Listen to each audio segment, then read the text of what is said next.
What is up, and welcome back everyone to another episode in the garage with the Subaru Forester. Today we'll be doing some more modifications, and honestly today's modification isn't going to be that interesting, but it's leading to some more interesting mods after that. Today we're installing, well, it's a relay box for some lights, obviously, in the Subaru, because right now, as you guys know, the helos I'm running are actually running off of the stock fog light switch, which is only rated to like 50 watts.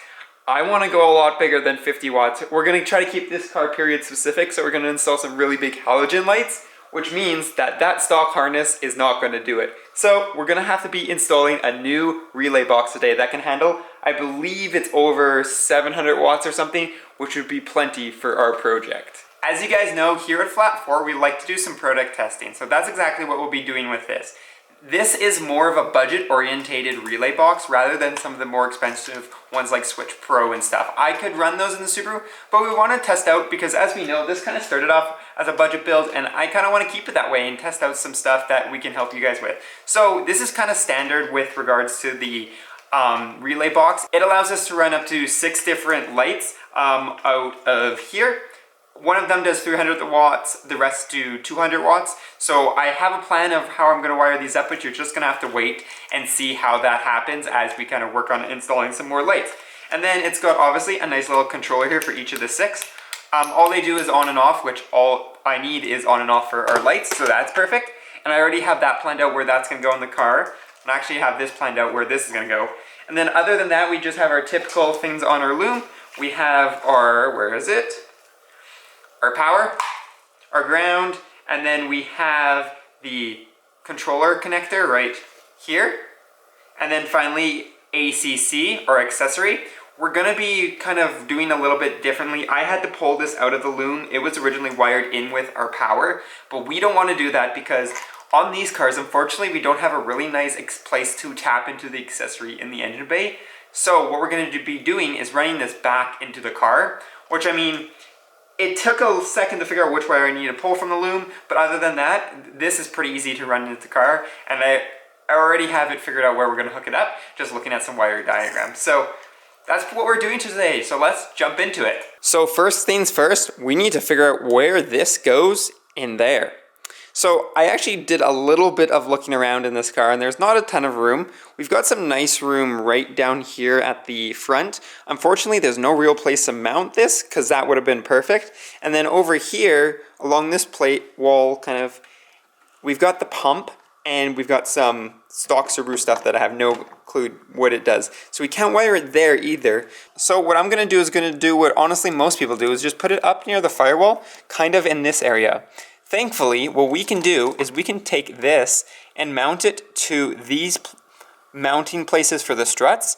I have the bracket from here that actually will make it so that we can attach it here, and then we should be good to go. So it isn't too complicated. So let me show you what I'm going to do. And well, this is how we're mounting it. So I took the bracket that you're using to mount the actual panel on, and it has a screw here and here where you actually just mount the panel on, like, kind of like, if we move it around, kind of like that. But what I did is I took it off so I could bend it up, essentially, because this was pointing upwards. So what I did is I bent it over and then painted so it didn't rust.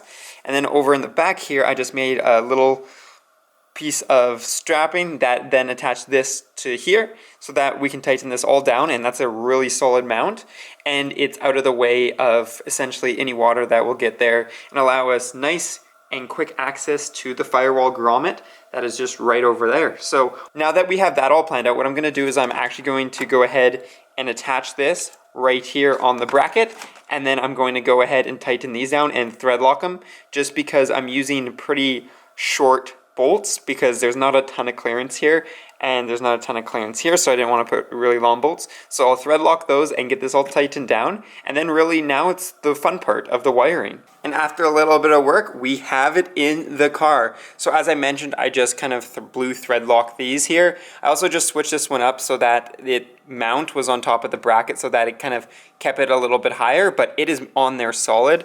It's actually the plastic that's flexing, but even then, it's still not really moving. And then what I did is I also just ran our ground just over here. Hopefully this is a grounding point. We'll see in a minute.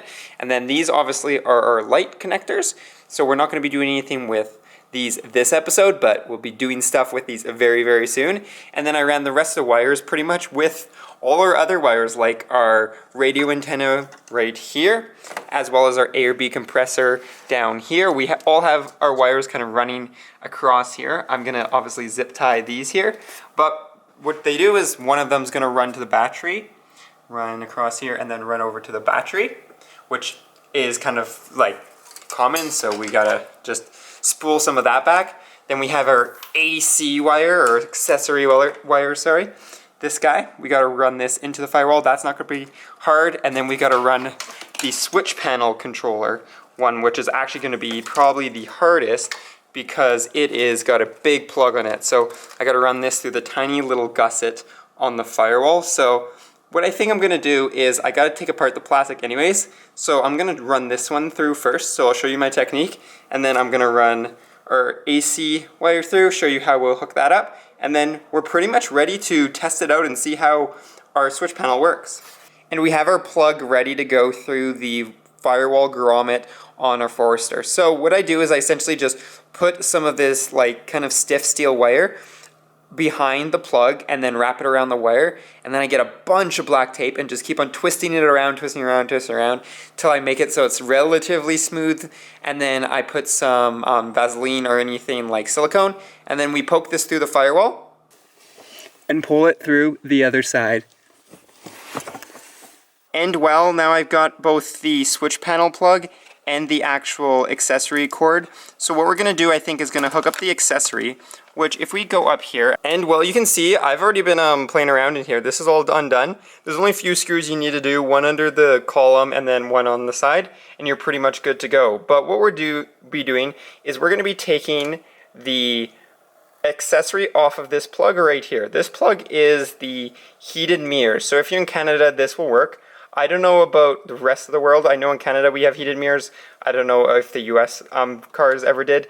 But this one, I checked with my multimeter. This one will give us an accessory signal when the key is in the car. So I'm just gonna vampire plug this red cable right onto that. And then what we can do is we can actually go ahead and put the switch panel, which will actually just be a little bit up here as we reinstall this, and we'll be good to go. And there we go, we have it black taped up and the vampire clip is now on. I forgot to mention it's the green and black you will want to use. That one gives you the accessory signal when your key is in. So theoretically, now that I've hooked up this guy down here, we should be able to turn the key and see if this lights up, because I just put on the power because the power was right there, might as well plug it in. So that's what I'm gonna do, is I'm gonna turn the key and see if this lights up. If this panel lights up, that means we have wired everything successfully and we can start cleaning up everything. Hey, there we go. I'm assuming that's on. That's off. Okay, I see what's going on. But there we go. We have our panel wired in, or well, our relay wired in. Oh yeah. You can actually hear the relays activate as I press this. But that means that what we can do now is go ahead and we'll tidy this mess up and mount our controller. And with the plastic all together, we actually have our controller mounted up. All I did was kind of bend the bracket around the edge of the plastic trim and then just kind of clipped it on there. It does damage the like gray plastic a little bit when you press it on there, but you don't see it. So there we go. We kind of have our thing mounted up, our switchboard. So essentially all I got to do now is just push all of this back together, and just the pressure of squishing it together will hold that there. I thought I was gonna have to 3M it because originally I just slid it in, but with it curved around, and as you can even see, it's kind of like even notched in there where it's kind of bent around the actual lip of here, so it won't like fall out ever because it's actually holding itself in there. So what I'm gonna do is I'm going to push all this plastic back in, and then we should be tidying up the wires down in the bottom, and we are almost done. And well, there we go. We have the trim pieces all put back together, and the panel is in there, and we're able to like use it and whatever, and it actually sticks on there really well. I did put a little bit of 3M just on the back at one spot so I couldn't push it around, but there's no way that is falling off. Also, one of my pieces of trim, they don't click back together, typical Subaru things, but I didn't break it, it just doesn't want to click back together, so I'm not sure what's going on. But that's kind of what we're looking at in the driver's area. So everything's all put back together and nice and clean. And then in the bay, we have everything also all cleaned and organized. So we got the relay that we did a little while ago. As we know, we ran the cables. I just zip tied them to the AC loop and then ran them around. And then I had a little bit of extra power, so I just double backed right there and then connected it to our power here.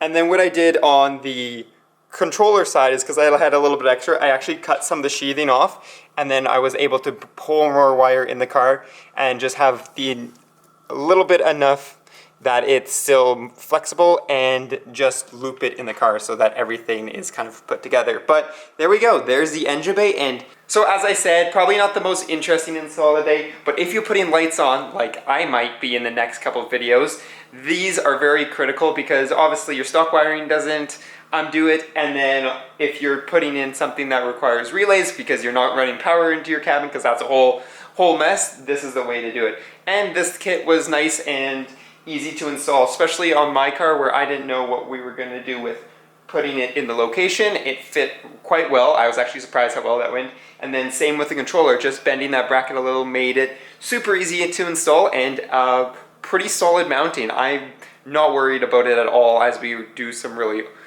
cool trails in the summer. But that is going to be it for today's episode. So I hope you guys enjoyed it, and I hope if you are installing one of these, hope this helped a little bit with kind of your planning and figuring out what you're going to do for your Forester. But that is going to be it for today's episode. So until next episode, where we might be installing lights, peace out and stay humble.